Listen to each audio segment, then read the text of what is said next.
ഏശയ്യാ പ്രവാചകന്റെ പുസ്തകം 26-ാം അധ്യായം. വിജയഗീതം.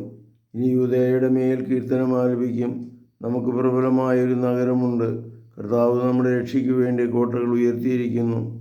വിശ്വസ്തത പാലിക്കുന്ന നീതിനിഷ്ഠനായ ജനതയ്ക്ക് പ്രവേശിക്കുവാൻ വാതിൽ തുറക്കുവിൻ. അങ്ങയിൽ ഹൃദയമുറപ്പിച്ചിരിക്കുന്നവനെ അങ്ങ് സമാധാനത്തിന് തികവിൽ സംരക്ഷിക്കുന്നു. എന്നാൽ അവൻ അങ്ങയിൽ ആശ്രയിക്കുന്നു. കർത്താവിൽ എന്നേക്കും ആശ്രയിക്കുവിൻ. ദൈവമായ കർത്താവ് ശാശ്വതമായ അഭയശിലയാണ്. ഗിരിശൃംഗത്തിൽ പണിത കോട്ടകളിൽ വസിക്കുന്നതുവരെ അവരെ താഴെയിറക്കി. അതിനെ നിലംപറ്റെ നശിപ്പിച്ചു പൊടിയിലാഴ്ത്തി. ദരിദ്രരുടെയും അഗതികളുടെയും പാദങ്ങൾ അതിനെ ചവിട്ടി മെതിക്കുന്നു. നീതിമാന്റെ മാർഗം നിരപ്പുള്ളതാണ്. അവിടുന്ന് അതിനെ മിനുസമുള്ളതാക്കുന്നു. കർത്താവേ, അങ്ങയുടെ നിയമത്തിൻ്റെ പാതയിൽ ഞങ്ങൾ അങ്ങയെ കാത്തിരിക്കുന്നു. അങ്ങയുടെ നാമവും അങ്ങയുടെ ഓർമ്മയുമാണ് ഞങ്ങളുടെ ഹൃദയാഭിലാഷം. രാത്രിയിൽ എൻ്റെ ഹൃദയം അങ്ങയ്ക്ക് വേണ്ടി ദാഹിക്കുന്നു. എൻ്റെ ആത്മാവ് അങ്ങയെ തേടുന്നു. എന്നാൽ അങ്ങയുടെ കൽപ്പന ഭൂമിയിൽ ഭരണം നടത്തുമ്പോൾ ഭൂവാസികൾ നീതി അഭ്യസിക്കുന്നു. ദുഷ്ടനോട് കാരുണ്യം കാണിച്ചാൽ അവൻ നീതി അഭ്യസിക്കുകയില്ല. സത്യസന്ധതയുടെ ദേശത്ത് അവൻ വക്രത കാണിക്കുന്നു. അവൻ കർത്താവിൻ്റെ മഹത്വം ദർശിക്കുകയില്ല.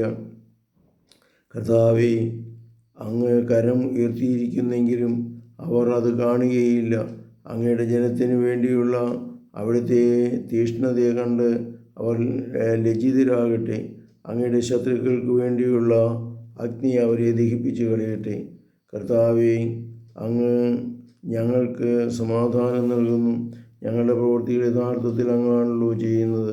ഞങ്ങളുടെ ദൈവമായ കർത്താവേ, മറ്റ് അധിപന്മാർ ഞങ്ങളെ ഭരിച്ചിട്ടുണ്ട്.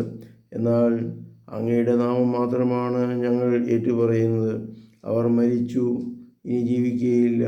നിഴലുകൾ മാത്രമായ അവർ അത് എഴുന്നേൽക്കുകയില്ല. അത്രത്തോളം അവിടുന്ന് അവരെ നശിപ്പിച്ചു. അവരുടെ സ്മരണ പോലും തുടച്ചു മാറ്റി. കർത്താവെ, അങ്ങ് ജനത്തെ വർദ്ധിപ്പിച്ചിരിക്കുന്നു. ജനതകളുടെ വളർച്ച അങ്ങേക്ക് മഹത്വം നൽകിയിരിക്കുന്നു. ദേശത്തിൻ്റെ അതിർത്തികൾ അങ്ങ് വിസ്തൃതമാക്കി.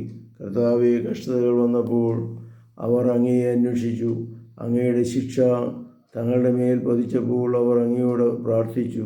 കർത്താവെ, ഗർഭിണി പ്രസവമെടുക്കുമ്പോൾ വേദന കൊണ്ട് കരയുന്നത് പോലെ ഞങ്ങൾ അങ്ങേക്ക് വേണ്ടി വേദനിച്ച് കരഞ്ഞു. ഞങ്ങളും ഗർഭം ധരിച്ച് വേദനയോടെ പ്രസവിച്ചു.